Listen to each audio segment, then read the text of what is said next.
Well, mine's a little dark. I just feel a lot of concern that 2024 may be the year of a black swan event.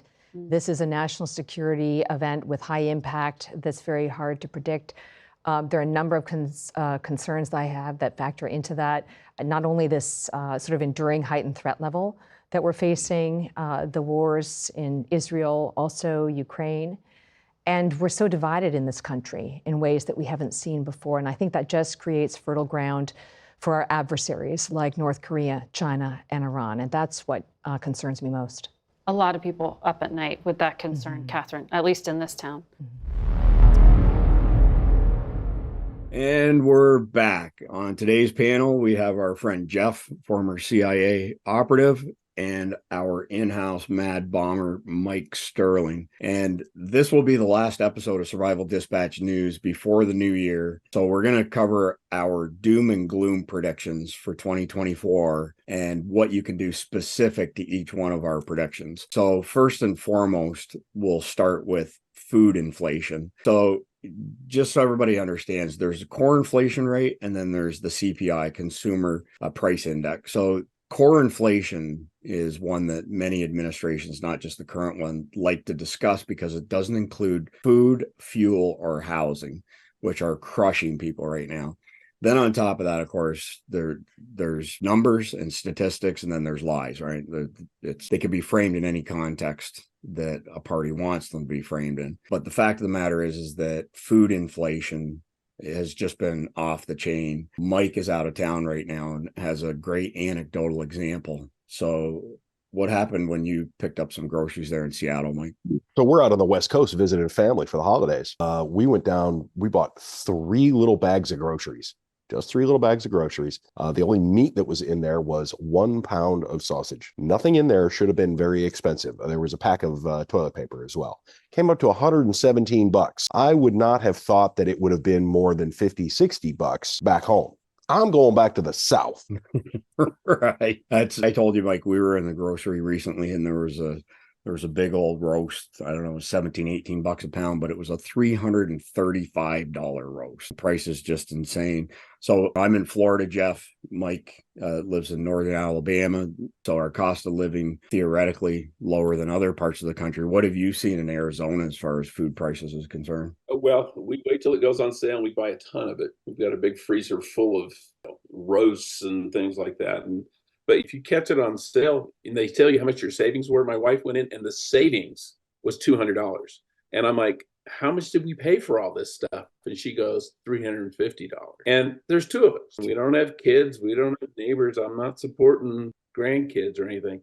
And it is amazing how expensive things get. And it's just insane. But fortunately, my wife is a kind of a tightwad. So suffice it to say, our prediction for 2024 is continued inflation as far as food prices are concerned. You brought up a great point, Jeff. My wife is the same way. It's funny. I don't always accompany her to the grocery, but if she finds something that she likes and it's on special, she'll buy every last one of them that's on the shelf, and she'll come home with a huge volume of that. So at the end of the day, our advice as far as food inflation is concerned, stock up as best as you can as far as your disposable income allowing you to do so. I've said this several times on Survival Dispatch News. You'll probably get a kick out of this, Jeff, but depending on whose numbers you want to believe, food inflation since Biden was installed, we're looking at somewhere around 30-31% inflation. And my rhetorical question is, what else can you put your money into today that'll give you a 30-31% return on investment? Nothing I can think of off the top of my head. So putting your money into food is a good investment. Here's today's conflicted question. Due to massive social unrest, your city is burning to the ground. You and your loved ones have decided it's time to bug out. All you have is a 9mm pistol and a decent supply of food and water.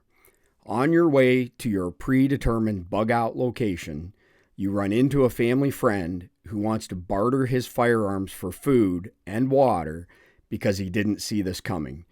You have enough spare food and water to trade for only one weapon, a .22 long rifle, a 12-gauge shotgun, or a bolt-action .308 rifle.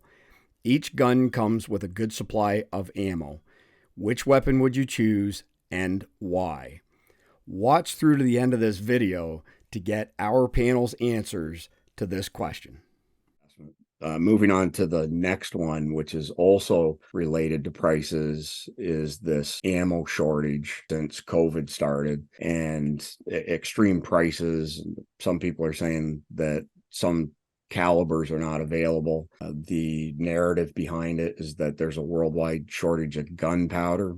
I've spoke to people in the industry who've told me otherwise, so I don't know if this is a manufactured crisis or not. But Mike, you had some advice as far as stocking up on ammo is concerned that are realistic goals for average person. Do you want to cover that? Right. So I'm with you. I'm not positive that this is actually a shortage, or if the industry, because we've seen the industry do this, especially after they bet on the 2016 election and came up craps on that and lost their asses for 4 years when ammo prices totally took a dip between 16 and 19. So I wouldn't go panic buying. Honestly, at this point, it really feels it's just the industry is just trying to pump their sales. But the general layout that we normally push, everybody who's like, oh, you need to have 1,000 rounds per pistol and then 3,000 rounds per rifle. It's not attainable by most people. So I always tell my folks 300 to 500 rounds for each defensive pistol, 1,000 to 2,000 rounds for each defensive rifle and carbine. It's attainable. 250 rounds for a hunting rifle, 250 rounds for defensive shotgun, 250 to 500 rounds for hunting shotgun, and 5 to 20,000 rounds of 22 rimfire, because what 22 ammo is the best game getter. That puts more meat on a table than anything.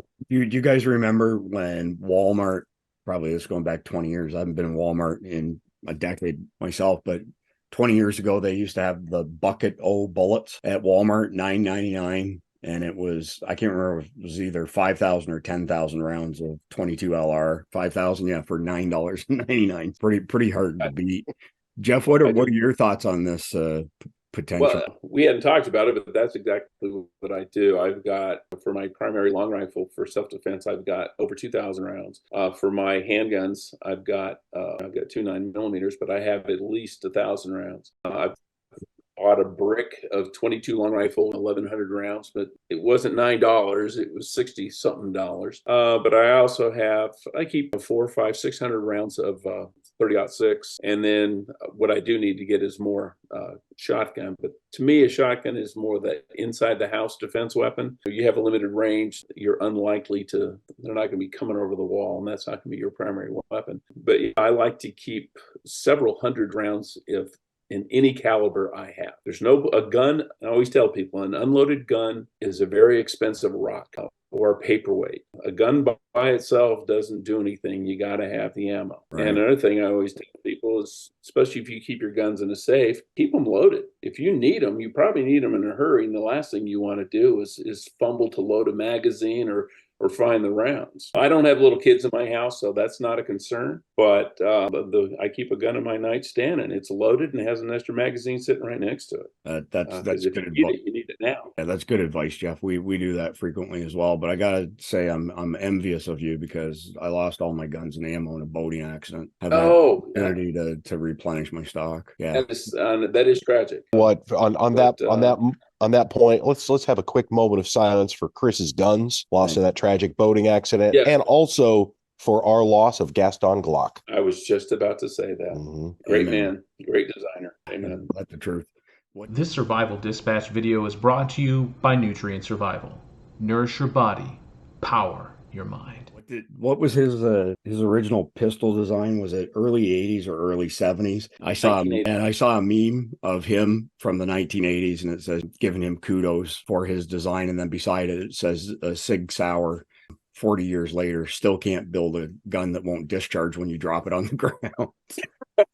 Or break in half. I don't know. I had before the boating accident, I had a SIG P320 X10 and 10mm, and I got to admit, it's one of my all-time favorite handguns. I wish the dive crew could find it for me, but that's another story. Okay, go fishing with a bag, see what happens. There you go. That's the problem with all those polymers, man. It makes it even more difficult to pull to figure out where it is on a mag. It's true. All right, moving on to the next topic, which we have discussed ad nauseum on our channel, which is this invasion that's occurring at our southern border. And in 2023, we've set just these insane records for illegals coming across the border, 160 different countries, all kinds of known criminals and terrorists, upwards of 700,000 gotaways that we have absolutely no information on. We do not have the infrastructure to track these people. They're not here because they have good intentions. It's just a mind-boggling situation. Of course, Jeff being in Arizona is right at ground zero on that. So our prediction is the 2024 numbers are going to shatter the 2023 numbers. And Jeff and I did a recent episode of Survival Dispatch News, and we showed a graph, and the numbers were way down here. Then 2022 came like this, and then 2023 was like that. And 2024 is going to do that again. And now we're seeing sanctuary city mayors like in Chicago and New York bellyache and complain because they've got all these illegal aliens there. And now they want to do something to stem the tide. And just my personal recommendation is if you have the economic means to get out of these large cities, it's advisable to do that sooner rather than later. What are y'all's thoughts on that? Well, I'm in Tucson area, but I don't live in the city itself. And we're kind of out a bit on purpose. No desire to be inside Tucson. We like to think of our area as pretty defensible and live in an area with a lot of like-minded people. Let's put it this way, if you're a gun control advocate, this is not your neighborhood. But I cannot imagine. I've got a son, he's married with 2 kids or 3 kids, and he lives in Washington, D.C. proper. And I'm like, are you out of your mind? I've got a niece who lives in New York City in Manhattan. And every time I talk to her, I'm like, why in the hell do you still live there? I don't understand people who have an option and live in those places. I've got a neighbor who's just recently retired Chicago PD, and they just moved here. They just moved down here, and we were shooting the other day, and afterwards we're talking. We said, do you miss Chicago, or do you have any regrets about leaving? You grew up there, your family's there. He goes, not one bit. He says, I would do it in a heartbeat. And he's a cop, and he was saying Chicago, he says, it's a war zone. He goes, it's just out of control. And when you have a Chicago murder detective saying, I'm out of here, that's pretty telling. Of course, the Chicago violent crime stats predate any of these invaders being shipped there. It's definitely not a desirable place to be, but not everybody has the means to get out. And I think, not that I'm inside anybody's heads, but I think there's unfortunately a large percentage of Americans who have no awareness on this stuff, Jeff. So yeah, they haven't decided to move out of the city because they've got their heads buried in the sand, and or they're believing. Mayorkas was in front of the press again yesterday saying, let me be clear, our southern border is secure.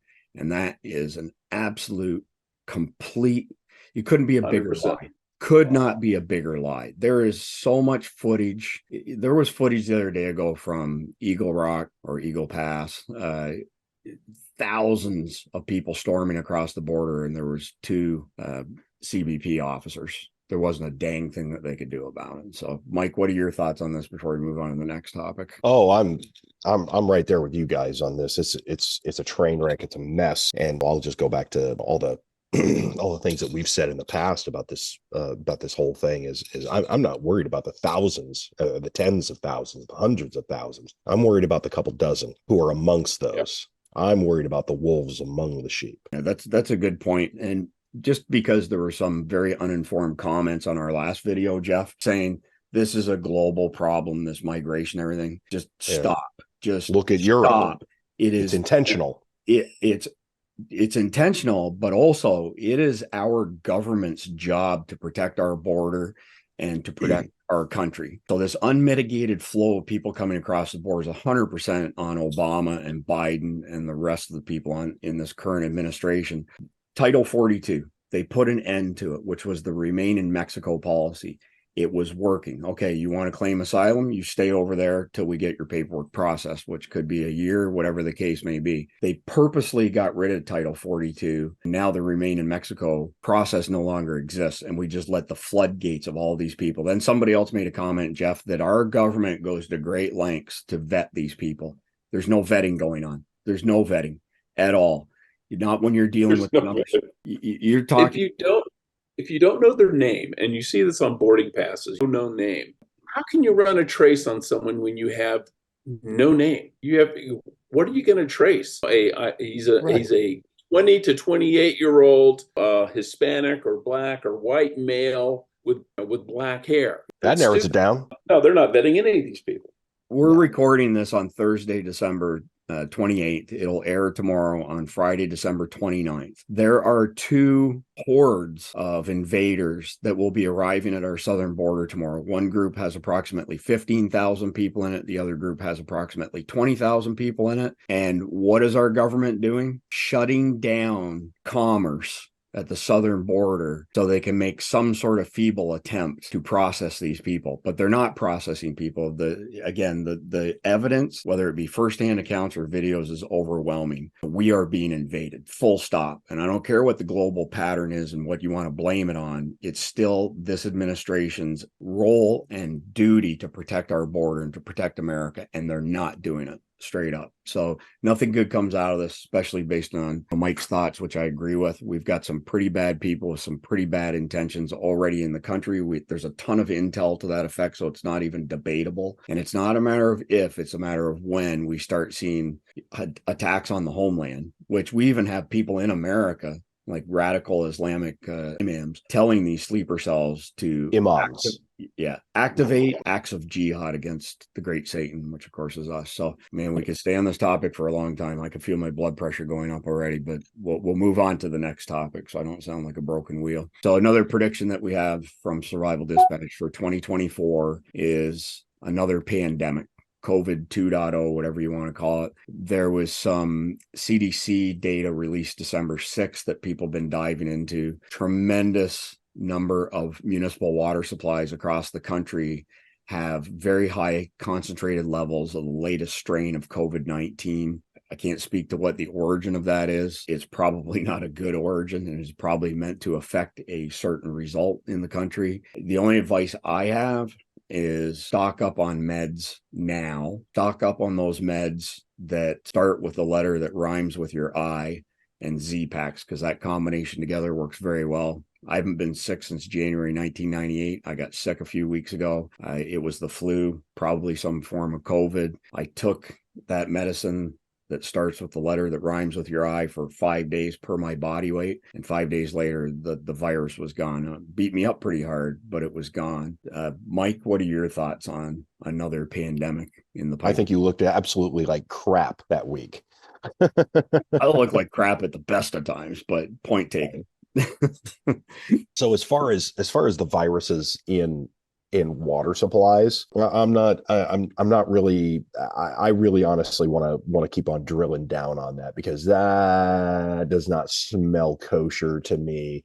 We've talked about it before. Trying to disseminate through water supplies, trying to disseminate anything through water supplies is just so damn difficult. The sheer volume of what you need to have is ludicrous. That's interesting, because Jeff made a comment to that effect in one of our first conversations that was offline, as far as the poisoning of our water supply, and he said it's just not realistic. We don't. It's not. There's not enough chemicals to get the concentration that you need. Right. Exactly. So, and trying to put a viral agent into one of these things, it's gonna wind up getting beat up by all the chlorine and whatever stuff that you've got in there. Plus, it's a respiratory virus. Right. Exactly. Right. Yeah. If you want to put something, it's a gastrointestinal virus. Okay, maybe, but we could theorize until the cows come home on it doesn't have CDC. This is data from the CDC who don't. Well, the CDC has already proven themselves to be inept. Bingo. And we've got and I can't really necessarily say all of the CDC, because you've got two different levels of the CDC. You've got the part of the CDC that actually does the work, and then you've got the other part of the CDC that interfaces with. Those are the guys that suck. So bad, because the people that actually do the work, they'll give them information. Just stop right there. I can already hear the black choppers overhead. Whatever. Wouldn't be the first time. But suffice it to say, Mike, that information may not pass the sniff test, but our prediction still stands for 2024. Oh yeah. They got great results with COVID for making people shut-ins and then utilizing mail-in voting and cheating their asses off. They find something that works, and it's just common business sense, right? Oh yeah. Do Hey, more of what you're good at, and they're good at yeah, that. why break away from something that works well? Yeah, they'll probably go ahead and Say again, I Jeff. was going to say, Rahm Emanuel famously said, "Never let a good crisis go to waste." The Democrat mayor of Chicago, but he was in the Obama White House at the time. And if you don't have a crisis, Right. it doesn't have to be a real crisis. It just has to be the perception of a crisis. How many people's lives were saved from social distancing? Yeah, less You than know, zero. shutting down the schools and all that. People did it because they were scared. It wasn't a real threat. They were just scared. This is not a new topic, though, or not a new tactic, I should say, on their part. Pearl Harbor is a great example. We had all kinds of intelligence. We knew it was going to happen, but Americans didn't want to be part of World War II.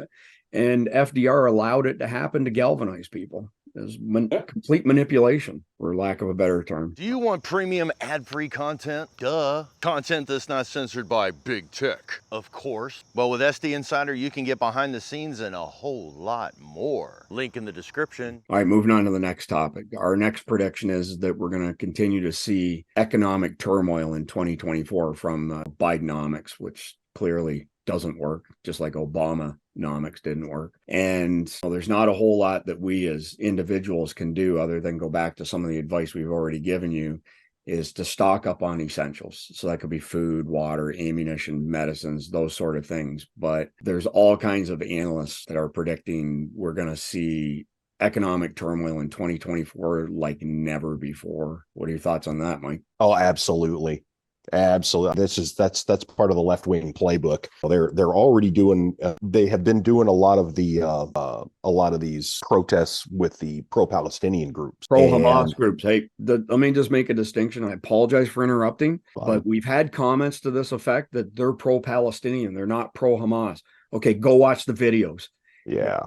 10/7 was the best day of my life. I love seeing all the Israelis killed and maimed and tortured. Long live Hamas. These are pro-Hamas demonstrators. These are not pro-Palestinian. We just need to be really, really clear on this. And anybody who says it's pro-Palestinian hasn't done their homework and hasn't watched the footage. Sorry, Mike, that one really pisses me off. Yeah. And they're definitely people, if they claim that, they've definitely never been to Palestine. Yeah. But the big point is they're already doing, and it's the exact same actors as before, right? They just put on a different flag for the day, right? They're professionals at this. They're trained Marxist cadre. They go out, they do this stuff, right?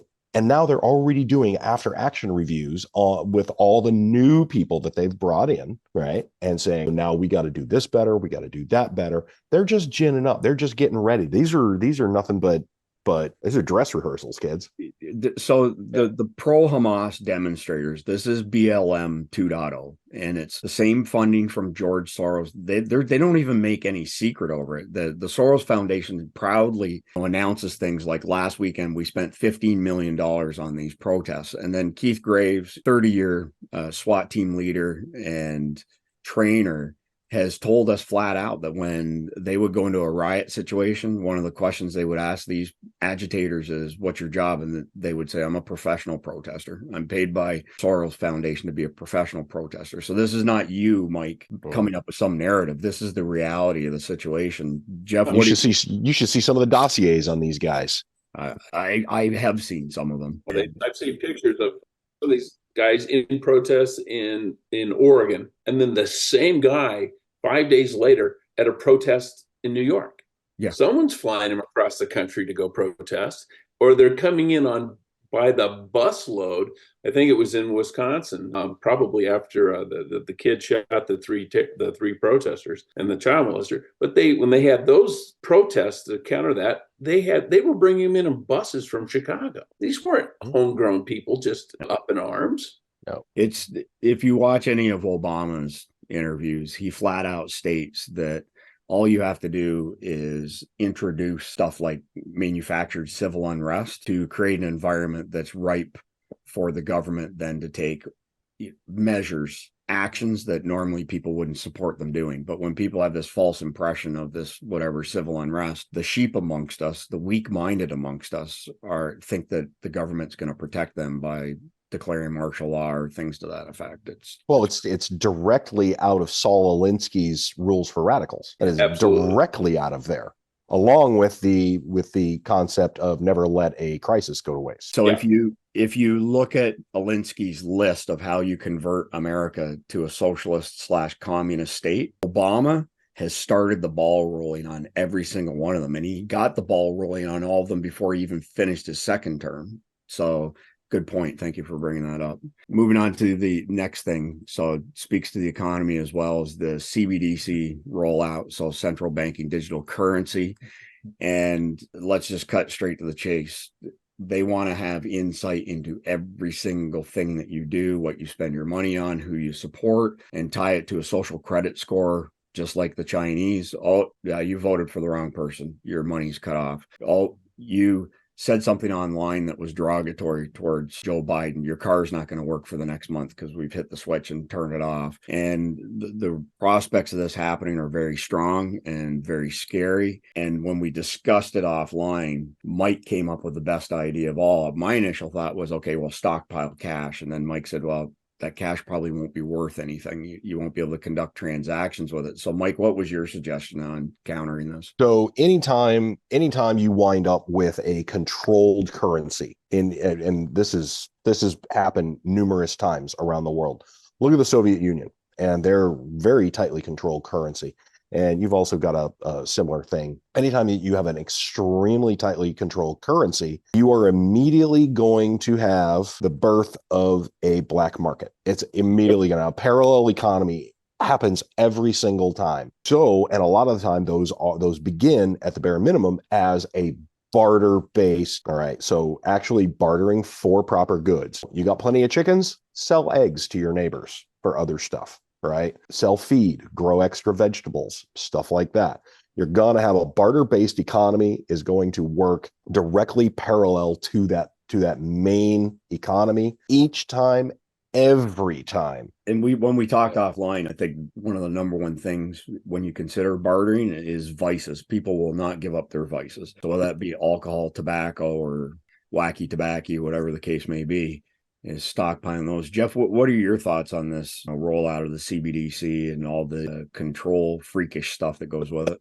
I think he's absolutely right. And there's another maximum of economics is that bad money will force good money out of the market. You've got the Weimar Republic was an example of that. 1 trillion marks to buy a loaf of bread because there was just so much of it. Now, would it have been easier to just say, okay, we'll just use French francs or British pound sterling instead?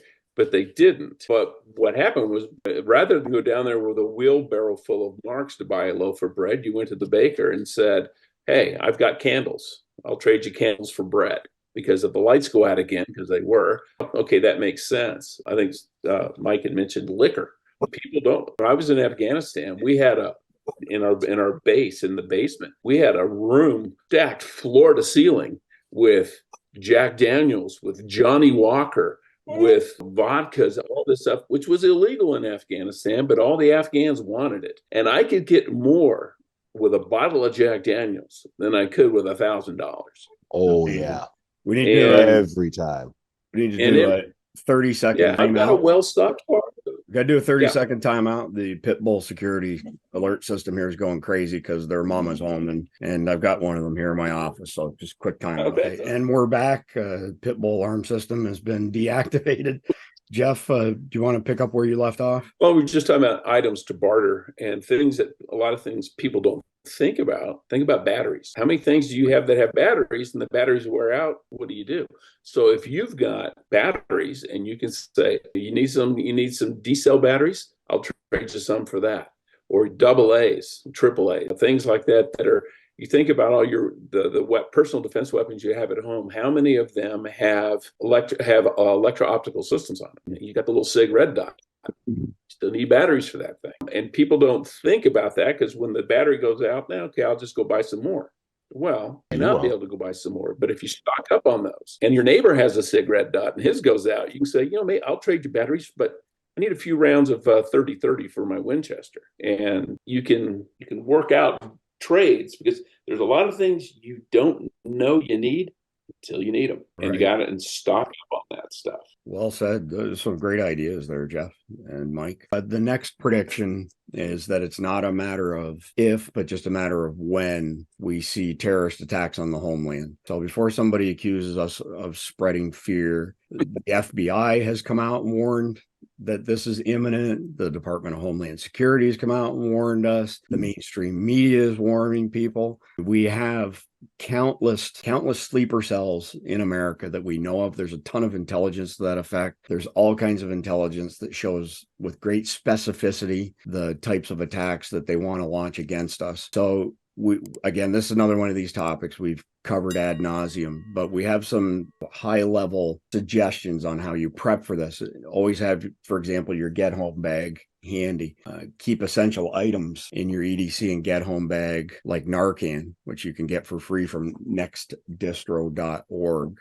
Have some sort of alternate communications in your GHB EDC bag, protected in a Faraday bag. Have a family plan. So if there needs to be a rendezvous somewhere, have this predetermined in advance. So even if your secondary communications doesn't work, you still know where you're going. Have a comprehensive emergency preparedness kit in your vehicle. You may have to abandon your vehicle, but if you don't have to, there's all kinds of things that you should have in that kit, whether it be food, shelter, weapons, everything else that goes with that. And then, of course, if we have terrorist attacks that occur several days in a row across the country, the prediction is from everybody from the JTTF on down is that we'll have a complete unraveling of society. There's 3 days of food on your grocery store shelves. At 3 days in, that's probably no longer the case. And we're never more than three missed meals away from anarchy. So things get pretty bad. All right, 9 meals in that case. I say 3 meals. But at the end of the day, we're back to the basics. Make sure that you're stocking up on the stuff like ammo, food, water to the best of your economic ability. Jeff, I'm going to go to you first on this one because, you've worked in this area. What are your thoughts on impending terrorist attacks here on the homeland? I think it's a win, not an if.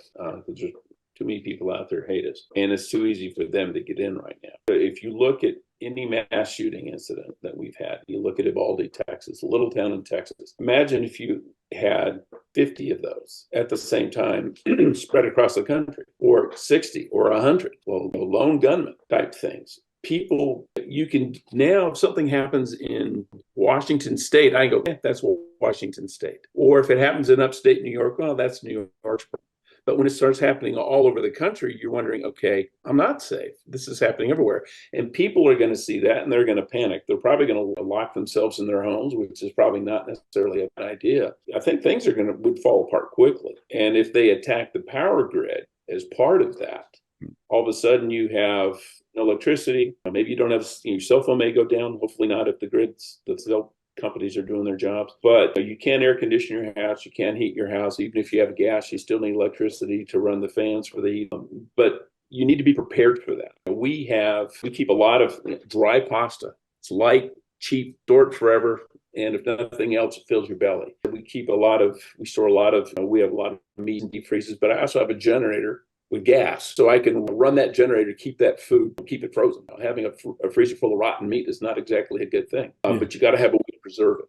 One of the things you talk about in your go bag or your kit that you need to have, a paper map and a compass. There's no guarantee that the GPS system is going to keep functioning, or that your phone that you have it on, Google Maps may not work if Google isn't working. So old school paper and compass. I'm sure we all took a land nav at some point, but you need to be able to say, okay, that's Mount such and such, and I'm here. So let's see, I need to head this direction at this many degrees and for so long. But GPS goes out. Most people are, and I gotta admit, I'm one of them. If I take GPS to someone's house, I'm just saying turn left here, turn right here. I'm not paying that much attention. And if I had to go there again without GPS, about a 50-50 chance I'd get there. Most people wouldn't do that. But you could do it with a map. Our generation was taught how to read maps, and there's all kinds of surveys over the past few years saying people below a certain age, let's say below 35, very few of them are capable of reading a paper map. They're completely lost without their smartphone and apps and GPS and all the stuff that goes with it. After I left the agency, we were providing, through a contractor, we were providing surveillance detection training. And that's how you can go through a city and find out if someone's following you without them knowing that. Well, of course, everybody has their GPS. We gave them a paper map, a pen, and we said, don't use GPS, leave your smartphones here. And the panic in the eyes of these, and these were law enforcement people, former military people, but they were all of the GPS generation. And we forced them to do all their planning, run all the routes, time everything using paper maps. They got it by the end, but it was a challenge at first because they're used to seeing the world in a little screen about that big that talks to you. That's a really interesting example, Jeff. Mike, do you want to weigh in on this? How many times have I screamed that? How many times? I think you guys pretty well covered the tangibles for something like this. But I'm going to go back to my tried and true fallback, and I'm going to say that in addition to those tangibles, you need training. Everybody needs training. You need some bare bones medical training, right? At the bare minimum, you need first aid, CPR, AED, bare minimum. I would prefer that everybody have a good, solid stop the bleed TECC, and it's an investment in yourself, right? It's absolutely an investment. Just because you have the medical gear doesn't mean you know how to use it or when to employ it properly. Also, on top of that, you got all these guns and all this ammo. When was the last time you actually took solid training from somebody, particularly, and I'm guilty of this too, not flat range, right? Get somebody out there that's going to actually force you to do the work, right? Work it hard. Have somebody that's going to make you work for it. And if you can do that, right, you're already going to be out ahead of 99% of the people that are out there. And you need to freshen this stuff up. I don't care if you had all kinds of great training from Jeff Cooper in the 80s. You got to freshen that up. Things have changed, right? And I say this out of love. Got a buddy of mine showed up to a very contemporary defensive pistol course with a Browning high power. And it was like, oh, dude, 1939 call. They want their gun back. Right. And it works. It works. But it was like, dude, you are never going to run that thing. It's not the right gun for these days. So be smart about what you're doing, but invest in yourselves. Everybody wants to invest in all the tangibles because they feel good. They feel better. I've got all these tangibles piled up around me. I'm sitting on my throne of rice buckets and stuff. But what if you don't have the appropriate training to utilize a bunch of that stuff? You're nothing but a gear drop for everybody else. Well, everything you're describing, of course, are perishable skills. It's use it or lose it sort of stuff. You also need to find somebody who has a little bit of evilness in their character, like Mike Sterling, so they can shoot you in the ankles with airsoft pellets. These ones just so happen to be 6mm aluminum ones that really don't tickle when somebody shoots you in the ankle with them. But what does that do to your skill set, Mike? Oh, that throws a chunk of chaos into there. And that gives you a nice bit of perspective from the outside that failure should hurt. Yes. Yeah, I remember going through a training. They were teaching us if you're ambushed in a vehicle, how do you escape and get. And they were shooting us with the paint pellets, and they hurt. These guys were really good shots, and I was hunkered down behind the car, behind the engine block, and I had one foot sticking out. He got it, man. I had a welt the size of a silver dollar from that pellet, and I tell you, it changes your perspective on things. It's amazing how small you can get when somebody is shooting at you. But because if you stay in one place, you're going to get shot in the head. And, we had guys that were just slaughtered with paint pellets. And was that guy's name Mike Sterling by any chance? I don't know. It could have been, but somebody was taking pot shots. They were laughing about it. He takes tremendous pleasure in this. I still have students that are in therapy after me. But I remember going through and we were shooting paint pellets. We were shooting the paint pellets, and someone comes in and attacks, and you shot. And I shot. Shoot the guy once. Well, I unloaded the whole freaking magazine on him, and they said, "Any reason why you felt the need to shoot this guy 7 times?" I go, "If he's still standing, I'm still shooting." And the guy stopped the course. He goes, Listen to that, folks. That's exactly right. He goes, ammo's cheap. Lives are But expensive. That's funny. Yeah. You keep shooting at them until they stop doing what you don't want them to do, or they change shape or Yeah. catch fire. good. Mike Sterling's 3 rules. So actually the next prediction that we had, you touched on a little bit, Jeff, but is the prospect for terrorist attacks on our incredibly fragile power grid and networks as well. And this is our Achilles heel. First world country, third world power grid. There's 3 grids, east, west, Texas. There's 9 substations across the country. The terrorists are well aware of which 9 they are. You take those out, you kill power to everybody except for the people who live next to the power plant, basically the original source of generation. So our recommendations are pretty standard in this, again, that we've covered this over and over and over again. Power stations, generators, fuel for your generators, solar panels, whatever means possible to create electricity and store it based on what your disposable income is. And as far as the network is concerned, it's highly probable that if our power grid's attacked, that will also include cell phone towers, it'll include internet infrastructure, those sort of things, which is why we made the recommendation, or another reason we made the recommendation, to make sure you have some form of secondary comms. There's some pretty badass new GMRS radios, 5.5 watts, combine them with a base station in your truck that you can also take in your home with the right antenna, 50-60 mile range on either side of that device. So theoretically you could go over 100 miles with just those handsets. There's good options out there that don't require you to become a ham radio expert with the technician's license on. Mike, what are your thoughts on attacks on the power grid, attacks on the network, and what people can do? The power grid it's out there. It's out there wide open. We've beat this dead horse so many times. It is so incredibly easily attacked. It's crazy. Now, the one thing I'm kind of surprised nobody's ever done is what we did to the Iraqis back in 2003, and I'm kind of surprised nobody has basically made little to shoot carbon fiber strand all over the lines, because we did that. We shut down the entire Iraqi grid in, what was it, like 19 minutes, something like that. Yeah.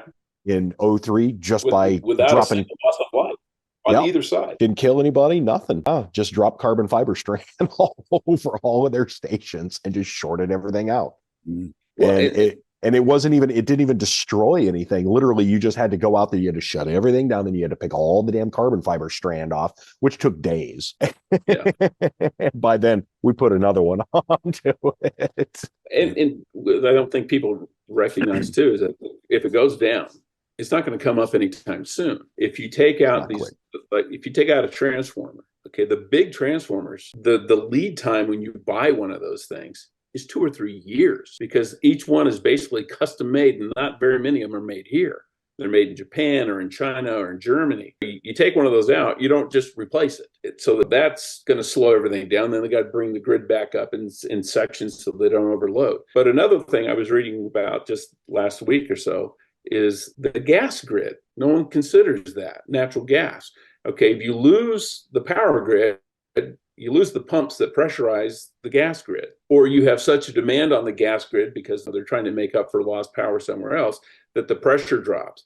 Well, if you lose, you go lose power, electricity, you turn it back on, okay, you can turn on a whole neighborhood all at once. With gas, they have to send somebody to every house because they have to relight pilot lights. They have to make sure there's no gas leak before they turn things back on. So it is a very, very tedious process. And there was a place, I can't remember where it was now, in the article, it said they lost the gas pressure, and it's like for 5,000 customers. It took 3 weeks to get those customers turned back on because they had to bring in all these technicians and they had to go to each house individually. Now, think of that on a national scale. That's something to be said for propane.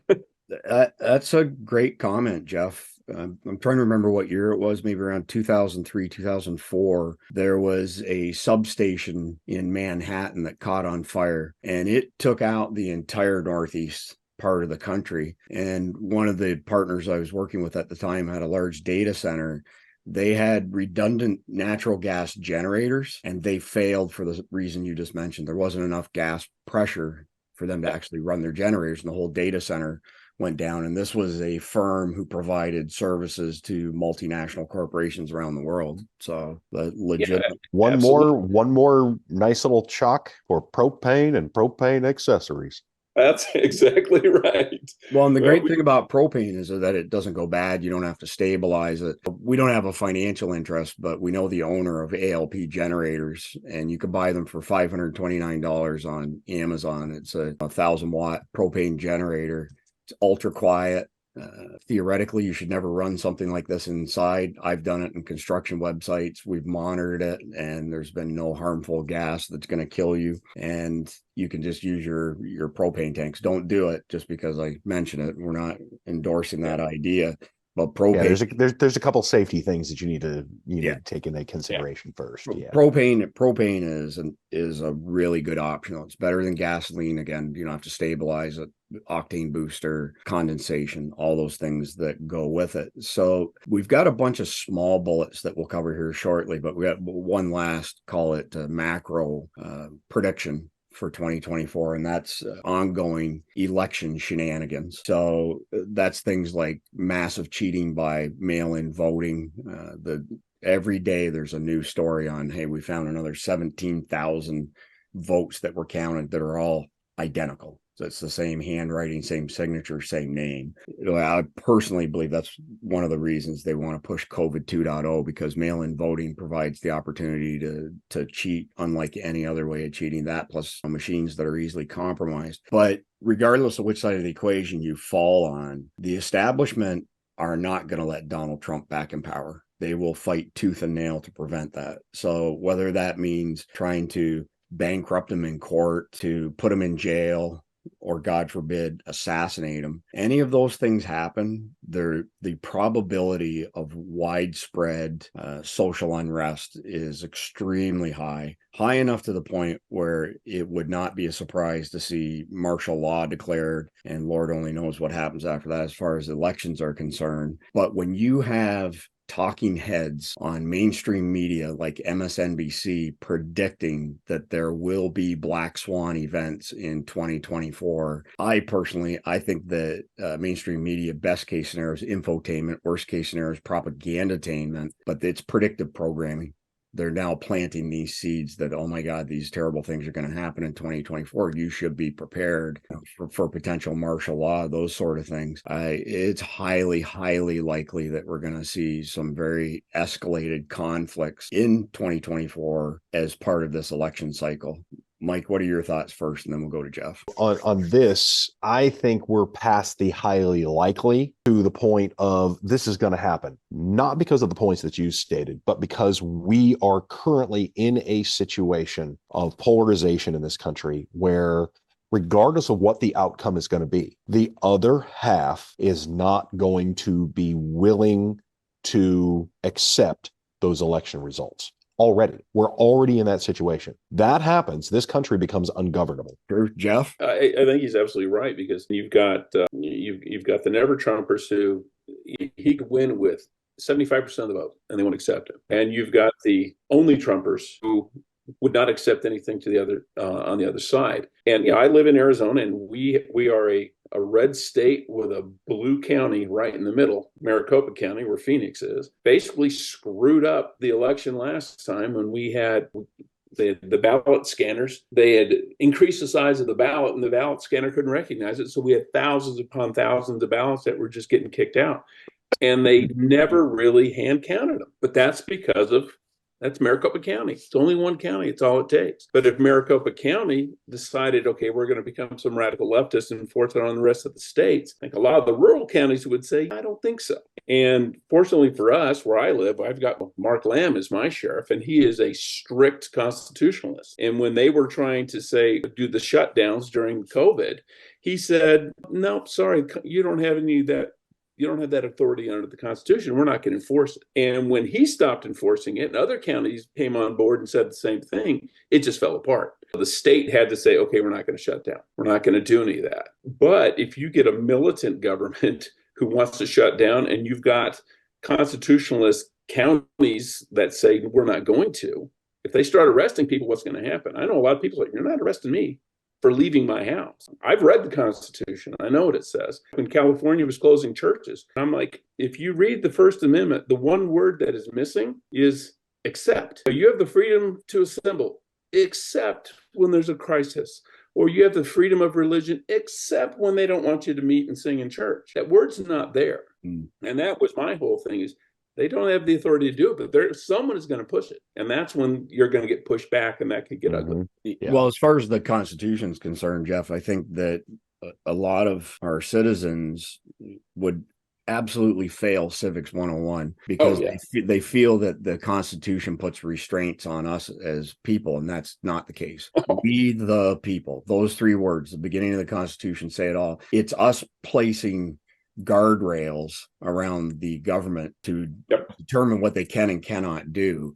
But somehow people have got it in their minds that it's this document that grants us privileges. They don't even want to call them rights anymore. And that's just, it's wrong. But people's beliefs, they wouldn't pass a Civics 101 test. Mike, you got to... Congress shall pass no law is the way the First Amendment starts. It's not telling us, it's telling... The second part to that, Jeff, of course, is, and Obama and his crowd always bemoan the risk of losing our democracy. We're not a democracy. We're a constitutional republic at the end of the day. But they wanted it to be a democracy. Right. But that's mob rule. Yeah. That's right. Exactly. Yeah. Which speaks to the brilliance of, we're down a bit of a rabbit hole here, of the Electoral College. So if we didn't have the Electoral College, the coastal elites would determine who our president was forever. The foresight that the forefathers had to come out with the Electoral College system was absolutely brilliant. They just made one mistake. They didn't bring it down to the state level. So you have states, say like Virginia, where whatever Richmond votes for, that's what the rest of the state is subject to. Whatever LA County wants, San Francisco, California is subject to. And if we had the Electoral College down a level, it probably would have solved that problem as well. So, on just kind of a quick note, the other thing they did that was brilliant that we screwed up was senators were originally appointed by the state legislatures. They were there to represent the state. The House of Representatives represented the people. We changed that and made the senators elected. So you have now a lot of spending, because in the old days, if someone wanted to spend $1 billion on something stupid and push that cost onto the states, the senators who worked for the state would say, wait a minute, that's not in our best interest. But when it all basically became a popularity contest, they were in a race to see who could make more people happier by simply giving them freebies. And if you try to please all the people all the time, you end up pleasing nobody at the end of the day. So let's run through I've got some bullets here on general recommendations for people to consider for 2024. So things that they can do in light of all the doom and gloom that's on the horizon. So invest in force multipliers to the best of your ability based on your disposable income. So these would be things like night vision, body armor, those sort of things, surveillance cameras, etc. Weapons train under duress to improve your marksmanship while under stress. That's a Mike Sterling tenet, for lack of a better term. The next one is another one of Mike's: undertake professional training for specific situations like active killers. Do whatever you can do to improve your physical health and conditioning. Unfortunately, a lot of preppers ignore prep number one, which is their health and conditioning. And when the shit hits the fan, it's going to be like shooting fish in a barrel. Fortify your home. Have a bug out plan as a last ditch measure. Like Mike always says, you don't want to become a refugee in a FEMA camp. Include your children in your planning and get them up to speed as best as possible, and make sure they understand what your plan is. Go ahead, Mike. And a local family. Good addition. Which kind of actually is to the next point, which is another one of yours, is to form or join a MAG, a mutual assistance group. And in most cases, your immediate family would be those people, the first people you would include. Hide your valuables in caches that nobody knows where they are except for you, and they're not easily detectable. Jason Sawyer's had some recent videos on times in the past when the government came and seized people's assets during times of war, Great Depression, those sort of things. Are there any bullets you guys would like to add as general preps for 2024? And then we forgot to mention the conflicted question at the beginning, so we'll do the conflicted question after you two add any final thoughts on prepping for 2024. Mike, you want to go first? Sure. The force multipliers on there, honestly, I think probably one of the biggest force protection multipliers that you can have is training. It really is, because as always, we do not rise to the occasion. We will fall to the level of our training and stay there. And again, if that training was done back in 1978, you're stagnant. Get some contemporary training. Everybody in the prepperverse always is like, oh, I got to do weapon training. You need to diversify your training, not just weapons. Okay, sure, get some weapons training. That's good. Okay, where's your medical training at? Right? What's your ability to become sustainable where you live? Do you even have an idea of how to actually filter and purify water? Mm-hmm. I know a lot of people in the prepper world that haven't got a clue. Oh, I'll just get more bottled water. That runs out, right? For me, I say among these, number one, training. Two, a mag. Safety in numbers. You can't stay awake all the time. You can't do it. Truth. I've tried. Jeff, you got any general points you'd like to share? Well, I echo everything he says, and I'll give a big thumbs up on that. My only thing would be think long-term duration. Okay, if there's a problem, it may not be over in a week, it may not be over in a month. You may not have electricity for 6 months. You may never get electricity again. So think long-term. How do I survive in a world without electricity? Well, our great-grandparents did it just fine. Think what they did. One of the things I think people don't consider or don't think about is in prepping is salt. If you have a freezer full of meat and the freezer goes out, you can always salt it. That was the world's first preservative for meat. You can salt meat, you can jerk the beef, but you need that. We all die without it, but that's something that's cheap. You can buy a bag or two, put it in the garage, and it's there to use. But think long term. How long do I have to go? I've got a swimming pool full of water. I've got a water supply. I'll put a cover on that thing to keep everything else out of it. But like I say, you got to be able to purify that. That's where you get food. That's great advice, Jeff. I'm familiar. I've actually spoke to some salt mining companies, and it still didn't register with me as far as preserving meat's concerned. That's a great suggestion. So if you've got a water softener, you probably have salt. If you go back and you look at if you look historically, when say who was it, King Richard was on his way back from the Crusades, and he got captured by the French, and they had to ransom him. His ransom was almost entirely in salt. Salt was far more valuable than gold was. Salt was the salary. That's where the word salary comes from Latin for salt. That's how they paid their troops. Yep. Are you or are you not worth your salt? Exactly. Yep, there you go. We missed the conflicted question at the beginning of the video, so I'll put up a still image of this at the beginning of the video, but we'll jump in now. Unfortunately, you guys haven't had any time to ponder it, neither have I, because I just randomly picked it out of a deck. I'm going to read this question off, Jeff. You haven't been part of this yet. It's from a series of decks called Conflicted, and they really shine a spotlight on your values, morals, beliefs, those sort of things. So here we go. Trust me, Jeff, the company prepared you very well for these because it's not because it has right. Yeah, that's where I was getting. It's choosing right from wrong is easy. Choosing the wrong that's the most right is what you're doing for Conflicted. There you go. Oh, yeah.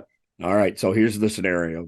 Due to massive social unrest, your city is burning to the ground. You and your loved ones have decided it's time to bug out. All you have is a 9mm pistol and a decent supply of food and water. On your way to your predetermined bug out location, you run into a family friend who wants to barter his firearms for food and water because he did not see this coming. You have enough spare food and water to trade for only one weapon, a .22 long rifle, a 12-gauge shotgun, or a bolt-action .308 rifle. Each gun comes with a good supply of ammo. Which weapon would you choose and why? Mike? 22. Oh, sorry. Oh, no, go ahead, Jeff. 22. Go ahead. 22. I would go 22 because you can use it for self-defense, use it for hunting, and the ammo goes a long way. It's very versatile. If I'm thinking about my wife and family, it's easy for a novice to shoot. And if I was going to be a total jerk, if I didn't, depends how well I like this guy, I would take the gun and then I could just rob him of everything anyway. But we won't go there. But and there's the Langley answer. Oh my goodness. Mike, what What's your Oh, answer? I'm right there with him on the 22. A 22 properly applied with a little bit of gray squishy stuff between your ears is an absolutely deadly combat weapon. It is evil. It's a game getter. And like you said, it is easily fired at high volume by a novice because there's no kick or anything to it. And heck, there's hardly any, if you got a decent enough barrel on it, there's hardly any flash signature on the damn things too. So way easy. And if anybody doubts, Denny and I were talking about this a while back, and we wanted to pull some of this stuff out.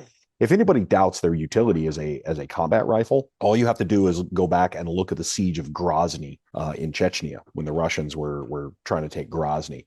The Russians lost so many guys to hits from 22s. It was ridiculous. They had actual sniper teams out there with suppressed 22s, and they would dig down into the rubble and let the Russian dismounted patrols go past them, and then 2 or 3 of them would pick off the last 2 or 3 guys in a patrol, all by dropping a single 22 round into the back of their neck. And there's, I was just saying, people didn't realize for the longest time, it was the preferred weapon of choice for the mafia when they were going to kill somebody. And there were 2 reasons for that. One, you could buy 22 ammo without having to sign for it in the state of New York because it was a pistol ammo, but it was also a rifle ammo. And the other thing was it had enough velocity to punch through the skull, but not enough to leave it. So the bullet would get inside your cranium and bounce around, make sure you're dead, but it did create this huge mess, and it wasn't very loud. Yeah. It's a very deadly. And God, look at the wonderful effect that the OSS used them to. It's a very good round. People like the 44 Magnum. Well, that